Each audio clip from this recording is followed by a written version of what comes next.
Good morning. I'm Christina with Ask a Montessorian, and I am coming to you guys today from Buffalo Park here in beautiful Flagstaff, Arizona. I'm just drinking it in because I may have to move back to the valley. I'm gonna wait until the first week of August just because we all know how incredibly hot it is there. And if you haven't had the chance to visit, I suggest you visit between October and May. It's really beautiful that time of year. Anyhow, I'm coming to you today because I wanted to share with you 5 things that you can do with your child to help with discipline. Number 1, you're a disciple. Number 2, routine. Routine will help a lot. Number 3, attention. Attention is going to solve a lot of challenging discipline struggles that you may have with your children. Number 4, let me try and remember. Let's see. Attention. We talked about attention. Let's see. Routine, discipline, routine, attention. Number 5 is love. Bear with me, guys. Oh, number 4 is lessons, which kind of, ties into attention. And number 5 is love. So without further ado, let's get into it. Number 1, discipline. So it's important that you act as a disciple for your children. So, a disciple in the Bible is portrayed as somebody who guides people. So in Montessori, we're called directors, directresses, or guides. It's important for you to model behavior for them and guide them in the way that you feel is in the best interest for your child and for you. So for instance, I was a nanny for this beautiful little girl for, I think I gave it 3 good visits, 3 good attempts to work with her. And mom was so grateful for me because of my background. However, in the end, I had to say that I felt like she needed someone who was more experienced with a psychological background than I am. This was before I had my 6 to 12 training, and ultimately it wasn't quite enough pay considering her behavior. So she was prone to tantrums, and she would jump up and down on her table demanding food with her shoes on. And she didn't respect me, and there was this tension between mom and dad. Mom and dad would argue a lot in front of her, and mom was home. So it was challenging for me to establish rapport with her and to establish guidelines because mom was home. She would go to mom a lot, and I did have a little bit of time alone with her at a playground, and she was just very, defiant, like oppositional defiance disorder. She was only 5, and she was really angry, and she was really hurting, and it was very challenging for me to get to the root of the problems simply because mom and dad were reinforcing bad behavior by arguing in front of her. So remember that you are a disciple to your children. You are a role model. Everything that you do, like for instance, when I was younger, I was a mom at 18 and then 19 years old, very young, and I tended to go back to my instincts when it came to working with my daughter. And my instincts were, your instincts are usually who raised you most often. So I would go back to how my father raised me and parented me, and that would be yelling. My dad yelled a lot. My mom was really calm and didn't yell a lot, but she could be cold at times. And so, and critical. And so Loriana, my oldest, says to me, "You're such a great mom with Greg." And it, coming from a parent, you guys are parents too, that hurt. That made me think, oh my gosh, I wish I could have been a better mom to you. So I'm sharing this video so all of you guys can be more mindful of your parenting techniques. I have this really great group on Facebook called Mindful Mamas and Parenters. I like to call everybody parenters because, having worked in the Montessori classroom, I got parents from all walks of life, whether they were from the LGBTQA, whether they were from that community, or if they were a grandma raising her children, or a grandpa raising his children, or an aunt, or a family friend who happened to step in and adopt the children. There's so many different kinds of parenters out there. So I encourage you to be mindful of your parenting techniques. Remember, your child will copy your behavior. So Loriana, thankfully, is much calmer than I was. I haven't had that much of an opportunity to observe her as a parent or in a parenting role. I do know that she's experimenting right now with being a preschool teacher. She's looking into that. She was always wonderful with children. She was always helping me with Faith and her brother. She was older when Faith and Greg were born. She was almost 6, I think, when Faith was born. And let's see, she was 13 when Greg was born, so 12 or 13. So she's always had like the mother role in addition to the sister role. And being a Montessorian, I was always encouraging her to help as much as possible so that she would be prepared as a mother herself. She did tend to portray the worst in me when it came to working with Faith. Not so much Greg, but Faith. Yeah, she would lose her temper and she would raise her voice and things like that, which helped me to be more mindful of how I was working with her. So I tended to calm down more when I saw her behavior with Faith, and practice more peacefulness, more harmonious behavior with her and with Faith and with Greg. Your children will reflect you at your best and at your worst. So be mindful.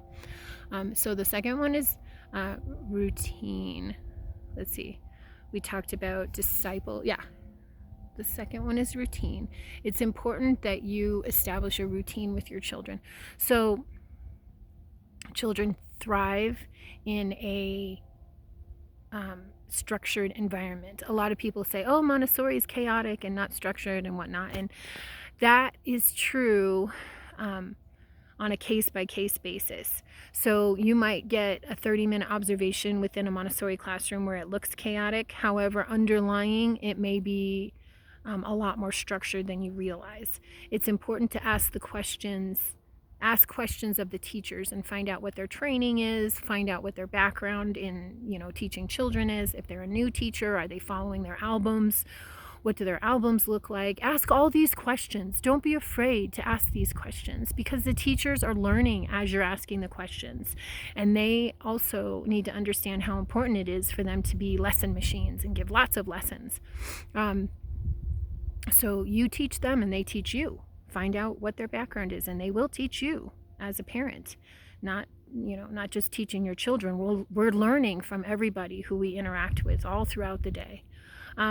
So as parents at home, when you're struggling with discipline issues, if you establish a routine when your children are home with you, the discipline issues will become less challenging. So, for instance, if the children know what to anticipate throughout the day, they're much less likely to act out, if that makes sense. And talk to them about the day. Create a calendar and post it on the wall. Create daily jobs for them. That takes us into number 3, which is attention. So we had The first one was be a disciple, a role model. The second one was establish routine. And the third one is attention. So the more attention that you give your children, the less challenging the behavior, the discipline issues or behavior issues will seem. 99, who am I kidding? 100% of the time, your child is craving attention, and that is why they're acting out. Attention from you, attention from their brother or sister, attention from people who are working with them in their daily lives. That's why we have attention deficit disorder.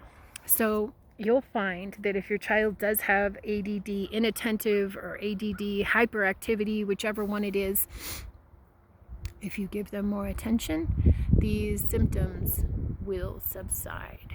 So, for instance, cook with them in the morning. That takes us into number 4. So give them lots of attention, give them, cuddles, give them lots of attention. And share with me in this video, share with me ideas that you guys have come across as far as giving your children more attention so we can all inspire each other. That takes us into lessons. So number 4, as for, we mentioned cooking with your children. It's important to cook with your children. It's important to clean with your children. It's important to garden with your children. It's important to incorporate them into your practical living skills. So if you're folding the laundry, you want to incorporate your children into that. Take the time to slow down and give them lessons, because in the future, they will be significantly more successful if you teach them now than if they're 18, 19 years old and they're going into the dorms, or they're moving into their own apartment and they don't know how to do their laundry, or they don't know how to cook for themselves, or they don't know how to budget. They don't know how to balance their checkbook. They don't know how to anticipate things that come up in their life. Whereas if you show them when they're between 3 and 12 years old, they will be much more successful as an adult. It's really, really important. I can't stress enough how important it is to show them at a very young age, so that as they grow older, when they're exposed to it, they will have the opportunity to master it when you are there to help them and care for them and guide them, and they're not struggling so much as adults. Number 5 is love. Incorporate love into everything that you do with your children. If you portray a loving attitude and a loving demeanor, they will portray a loving attitude and a loving demeanor when they interact with other people. This comes to, if you get a chance, I think I have a few videos on it on my YouTube channel. It's Ask a Montessorian. It has some numbers after it. But on TikTok, I'm Ask a Montessorian. If you search for me, I'll go ahead and provide the link in this video, because I think it's like 4088 or something, or I can't remember the exact numbers that follow Ask a Montessorian on YouTube. But if you Google Ask a Montessorian, you'll come up with a whole bunch of other videos. But I'm going to go ahead and post this to the Facebook group, and I'll post it to a couple of other places, and I'll include the link to my YouTube channel, because I believe I have some videos on grace and courtesy. Grace and courtesy tie in with love.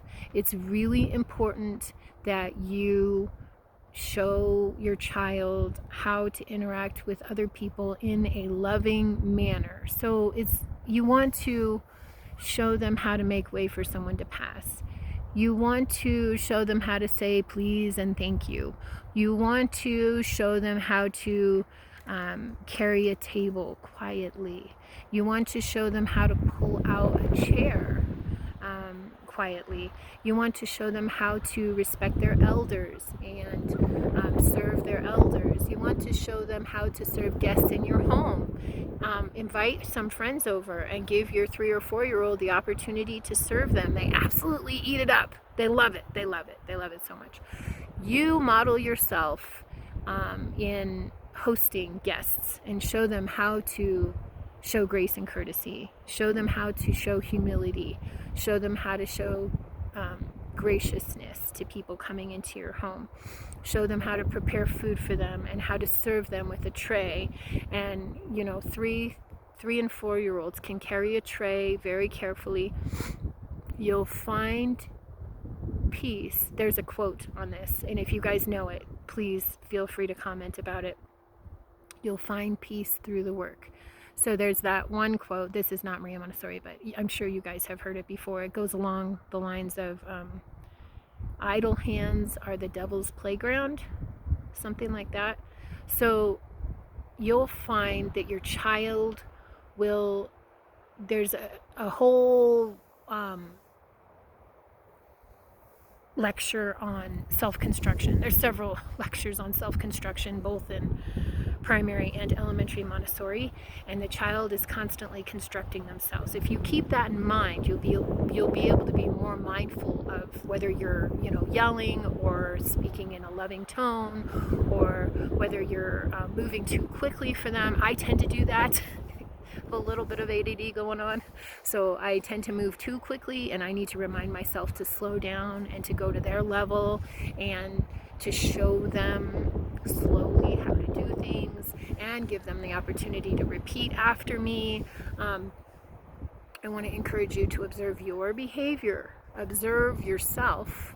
So think about, so the past week, what have I done with my child? How have I interacted with them? Have I given them lots of cuddles at night?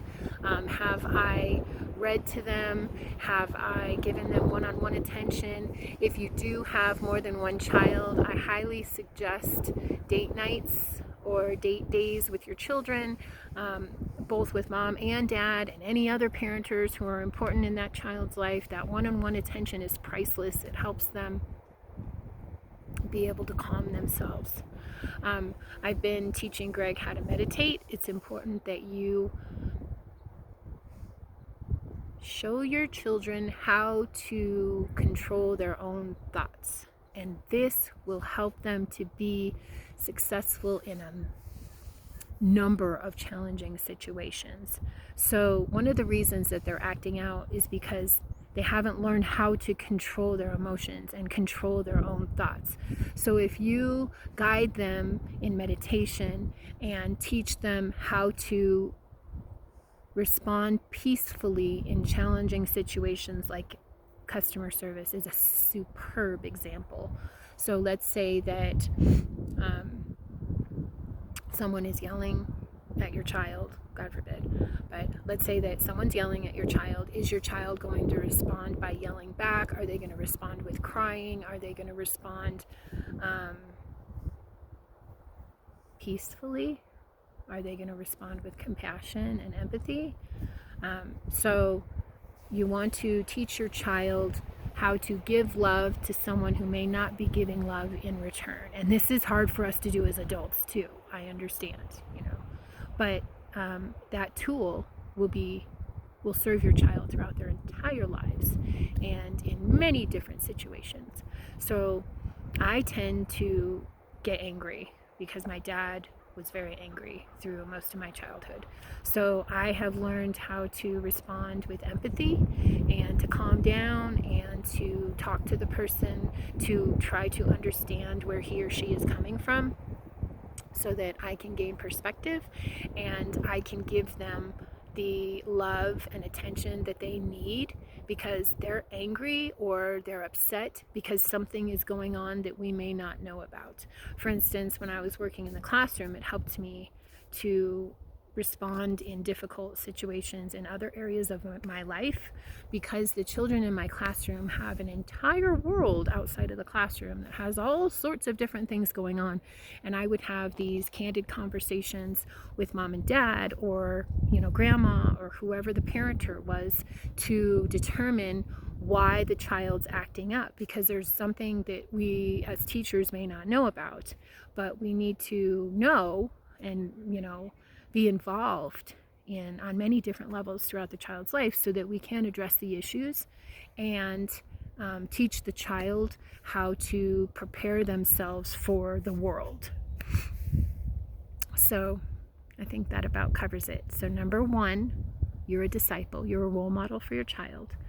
Number 2, It's really important that you have a routine with your child. Number 3, give your child lots of attention. They're acting out more often than not because they need attention. Number 4, give your child lessons. Think about what it is that he or she is passionate about and give them lots of lessons in that area. Number 5, love. It makes me think of that Beatles song. All you need is love, love. Love is all you need. Love is all you need. Incorporate love into your children's lives on a regular basis, whether it's through grace and courtesy or cuddles or, spending time with other people in their lives, like planning play dates with Nana or Papa or auntie or mom's best friend or dad's best friend, whatever it is. Incorporate love into your children's lives. Always, please feel free to ask a Montessorian. Thank you so much for joining me here today. I'm going to end with a clip on this absolutely gorgeous area here. So we're going to flip the camera and I'll show you Buffalo Park here in Flagstaff, Arizona. It's really busy today. There are lots of people on the trail because the weather has gotten so beautiful. It was really cold and now it's windy, but it's warm. It's nice. I've been wearing a sweater at the beginning of the week and today's actually warmer. I didn't need my sweater today, so I'm just wearing a t-shirt and jeans. It's t-shirt weather, yay!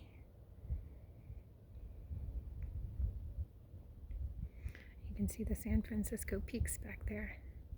Snow Bowl is open for another 2 weeks, I think.